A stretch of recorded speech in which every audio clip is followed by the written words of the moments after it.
Magandang hapon, it's Sunday. June 29, no? Yun, June 29. So ngayon, mag-unboxing tayo, tsaka titikim tayo ng mga iba't ibang klase ng Dubai chocolates. Ayan. Kung nakikita nyo, meron ditong isa na hindi siya chocolate, baklava, pero galing din siyang Dubai. Ayan. Eto, ayan. Ayan. Mix baklava. Diba? Oh. Tapos, ito namang tatlo, of course, yung famous na Dubai chocolate.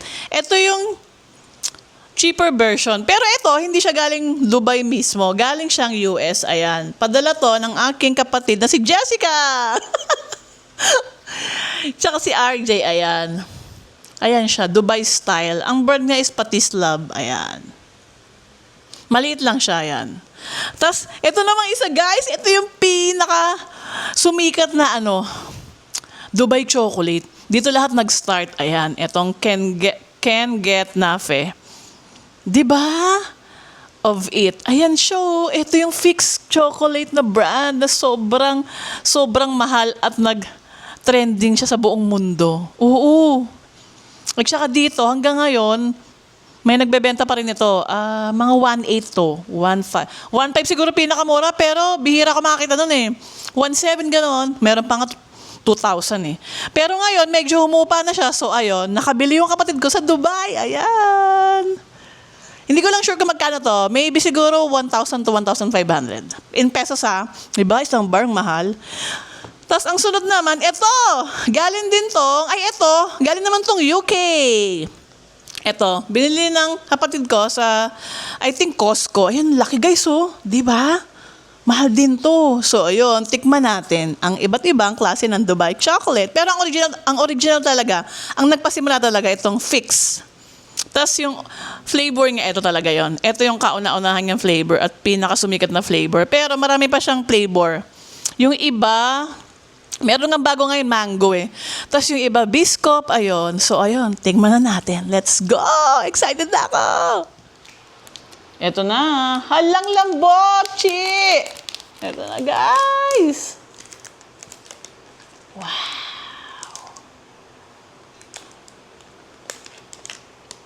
Ito na siya. Wow! Wow! Look at that!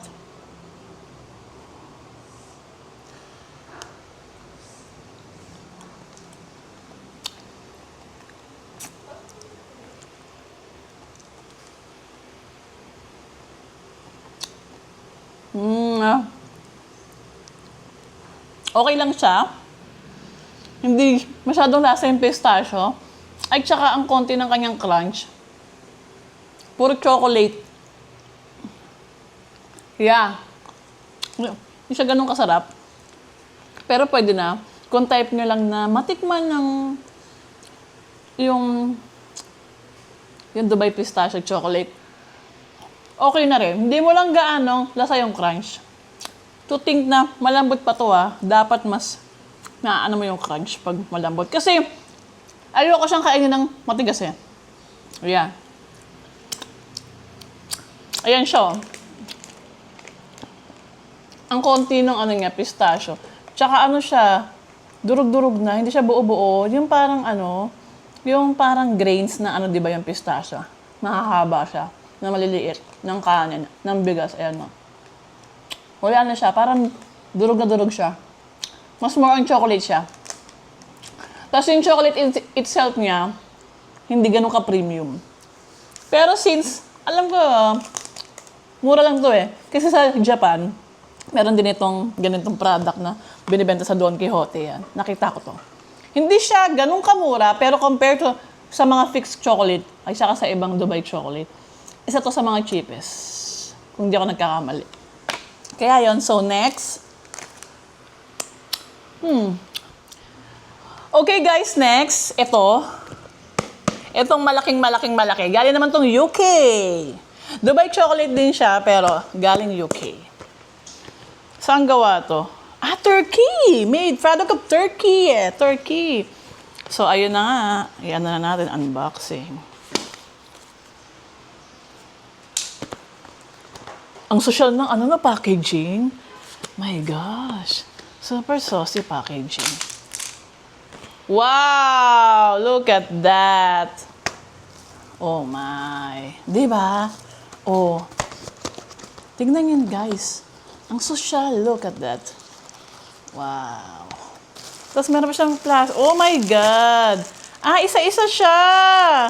Oh, parang sobrang lambot na. Ang social. Oh guys, ganito siya oh. Ayan oh, para siyang isa-isa. Wow. Diba? So, ayun na nga. I-unbox natin tong isa. Let's see. Chocolate. Wow.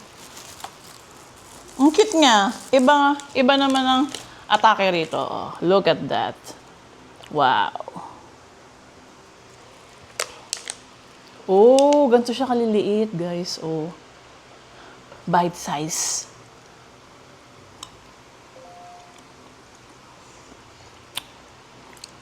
Oh my.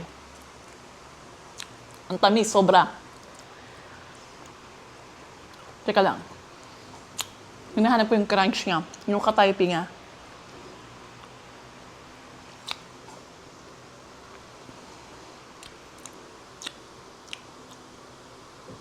Masarap naman siya, pero, tignan nyo, konti lang din yung crunch niya. Yeah. Tapos yung chocolate niya, iba yung lasa. Siguro ganito yung mga lasa ng mga chocolate sa Turkey. Kasi nga nakalagay product of Turkey. Iba yung pagka-chocolate niya. Hindi ko ma-explain.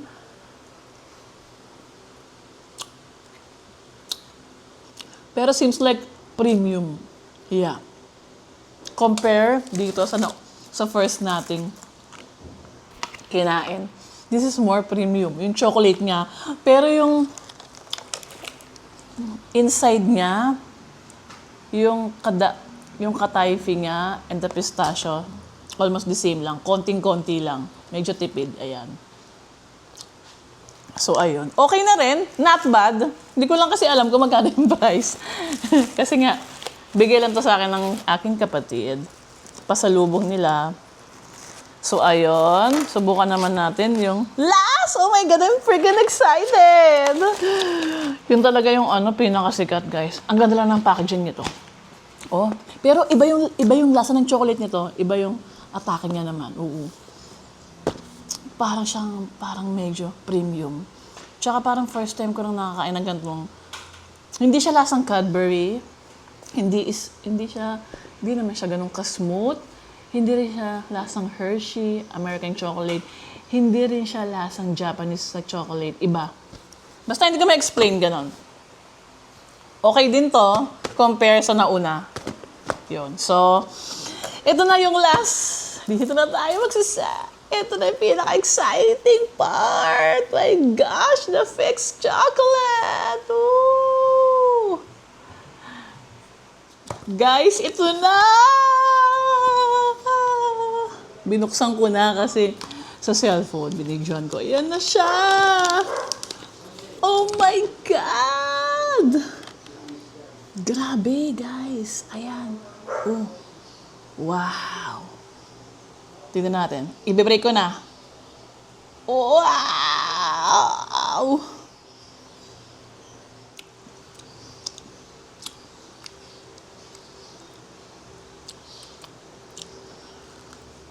Oh my God. This is it. Sobrang sarap. Ito Talaga siyang lasang pistachio. Super creamy. Ay, wala ka masay. Ah. Sarap. Tsaka lang yung crunch nyo. Di ba?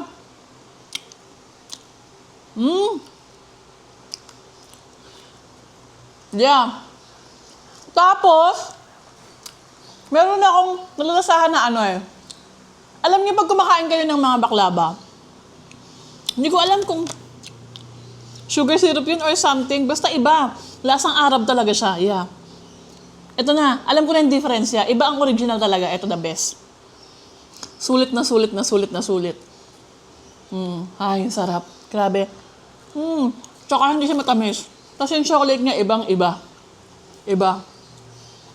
Oh my God. Thank you, kapatid. Sobrang sarap.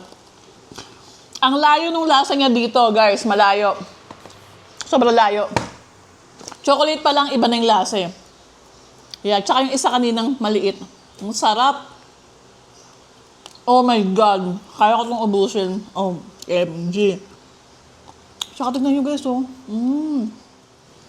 Lasa mo yung pistachio. In fairness. Of all the three, talaga nag-stand out. Iba talaga. Sulit siya. Tsaka, malaki naman siya, yun, no? Siguro, sa may pera, sulit.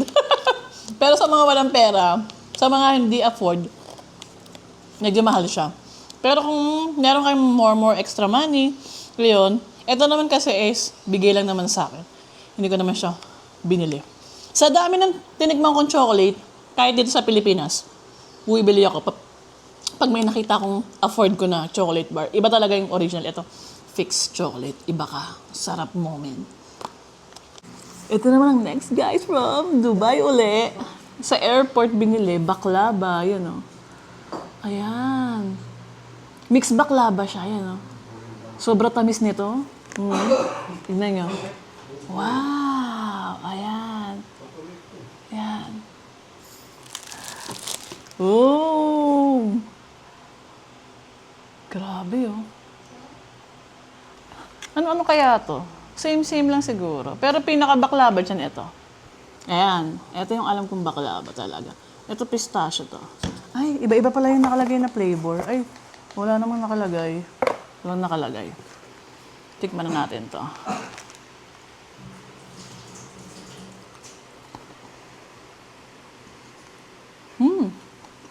Hindi matamis. Parang bagilios lang. Okay lang. Tikman nyo. Iba-iba ang alin na masarap. Eto maliit. Bagilios, oo. Sarap po yun, oh. Hindi matamis to in fairness. Kasi yung baklava, di ba sobrang tamis? Katulad ng binibili mo Hindi ako na. Sarap. Hi guys! It's weekend! Welcome to my vlog again, Sunday. And ngayon, ang gagawin natin, magluluto tayo ng pad krapaw. Isa siyang Thai dish na sobrang sarap. Ito yung nagpa-inlove sa akin sa Thailand, kaya ako bumalik-balik dahil dito. Kasi, hindi ko alam, sobrang sarap niya. Napakasimple lang. Tapos, nung na-discover ko na ganun lang pala siya, lagi ko na siyang ginagawa, di ba? Tapos eto nga, etong nasa harapan nyo, yan lang ang mga ingredients niya. Wala nang iba, di ba? Napakasimple pero sobrang sarap. At saka sobrang flavorful nito. Tapos, etong itlog, optional lang to. Pwedeng meron, pwedeng wala. Kasi pang toppings lang naman siya. So, ayun na nga. Introduce ko na nga sa inyo ang mga ingredients.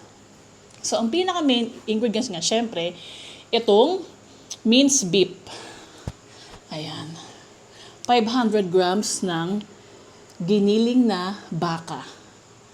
Pwede ring pork, ganun.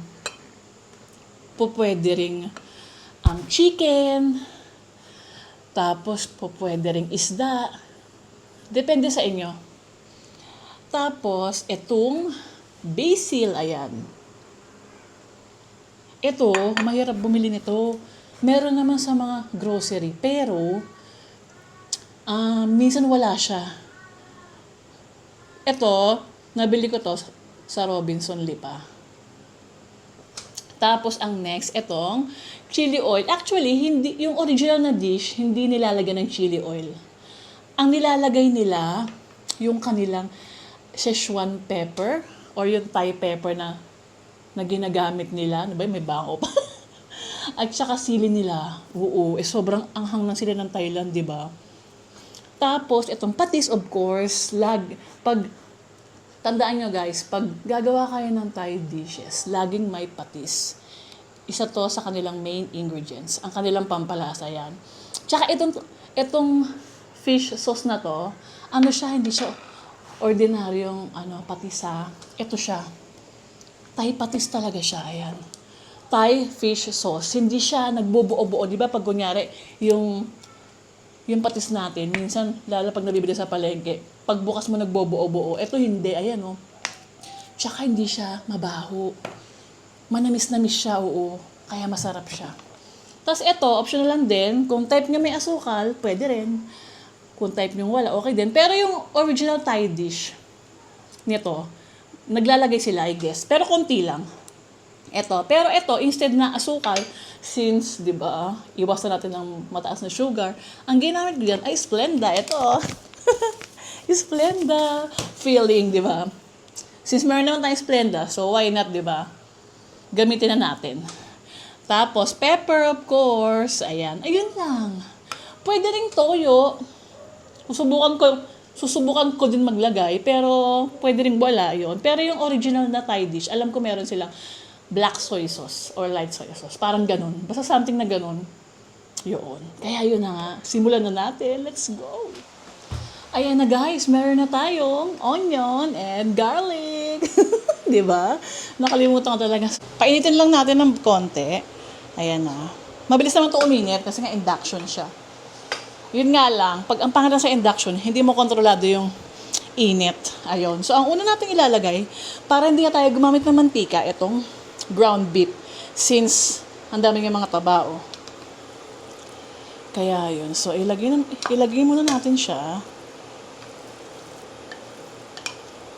Hindi ko na guys ito hinugasan kasi galing siyang Alpha Mart convenience store. Nakapack siya gano'n. Hindi siya fresh. Ayan. Pamantikain muna natin.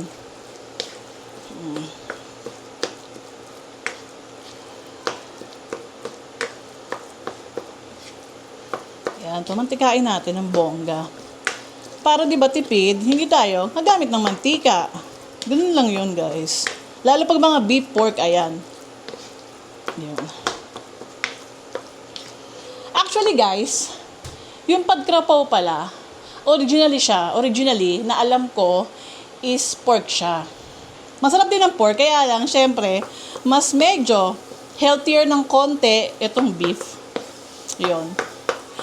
Tapos, kung gusto nyo talagang super healthy, mag-isda kayo chicken. Or kung talagang bonggang pagka-healthy talaga, gumamit kayo ng tofu. Nasubukan ko na yon, di ba? Ang sarap din niya, in fairness. Oh my God, guys. Grabe yung mantika, oh. Tignan nyo. Di ba? Pero tatanggalin ko yung kabawasan ko yan, di ba? Kaya, hindi na ako naglalagay ng mantika pag mga beef. Di ba? Grabe yung mantika niya, oh. Sobrang dami, oh. Guys, ayan na. Tinanggal ko na yung mantika. Grabe, ang dami kong nakuha. Papakita ko sa inyo kung gaano kadaming mantika to. Itong beef. Ayan oh, grabe diba? Oh. Lakas nga sa kolesterol. Gusto ko high blood. Kaya yun, at least ngayon, wala na. Tuyo na siya. Ayan na. Ilagay na natin yung onion and garlic. Ito ang onion and garlic. Ilagay na natin.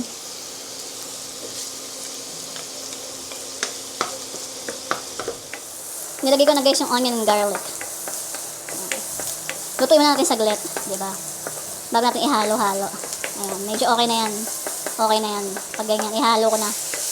Lagyan natin itong basil para maging crispy siya. Dapat nga kanina pa eh. Yun. Lagay natin siya. Yan ang gusto ko, madami. Kulang pa nga yan, guys eh. Sobrang dami ko maglagay. Kasi, iimpis pa yan. Alam niyo ba guys, kaya tinawag siyang padkrapaw. Ang tawag pala nun sa Thai language, it's holy basil. Diba? Tapos ang English name nito, syempre, simple lang naman siya. Stir fry means with basil. Yun lang. Simple lang siya. Sobra lang talagang flavorful ng basil. Pag hinalo mo siya sa patis, sa beef, ang sarap ng combination sa pork. Kaya yun. Ito yung sinasabi ko sa inyo, Thai patis. Ang sarap niyan, guys. Sobrang sarap.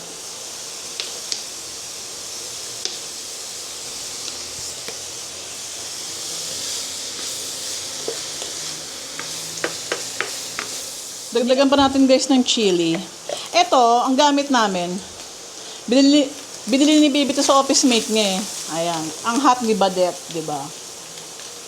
Yun. Tapos meron din siyang Facebook page. Ayan. Okay naman siya. Masarap naman.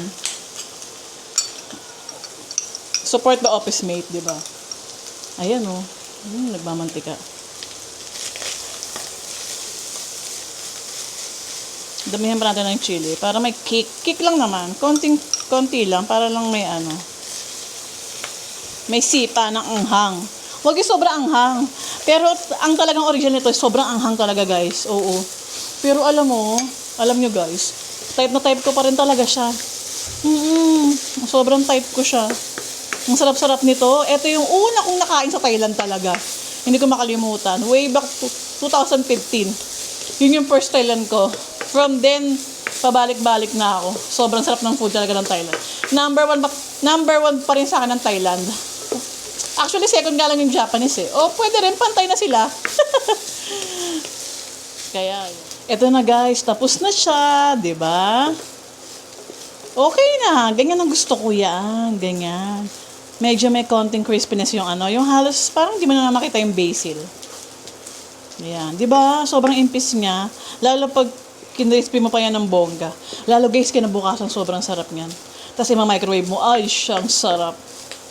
So, yun na nga. Ang next nito, magluto na tayo ng itlog. Plating na, then kain na. Ayun na nga, guys. Magluto na tayo ng itlog. Diba? Partner to ng padkrapaw. Do, pwede namang wala, pero originally, pag may padkrapaw, may itlog, tsaka may pipino. Kaso wala tayo ngayong pipino. Ihayaan nyo na kasi version ko naman to. Diba? Diba? Hindi dumikit. Success tayo dyan. Okay na to. Okay na sa akin to. Wow! Nice! Perfect. Ito na guys, ang finished product. Diba? Ang sarap-sarap niya, diba? Red rice, itlog, tsaka padkrapaw. Oh. Ito naman yung kay baby. Ayan. Sarap guys. Let's eat na. Grabe, hindi na ako makapaghintay. Diba? Oh my God. Ang sarap. Bagay na bagay sa mga red rice. Kasamahan pa ng itlog ay siya. OMG. Sarap talaga guys. Ayan o. Grabe. Oh. The best. Ay, kakain ko pala yung saging ko. Kasi gusto ko lagi may saging. Pag may ano. Pag may padkrapaw. Diba? Sarap. Kaya yung guys, tapos magkano lang to? Tingnan nyo 300 pesos lang to. O sige. Isama ko na yung itlog na isa o dalawa.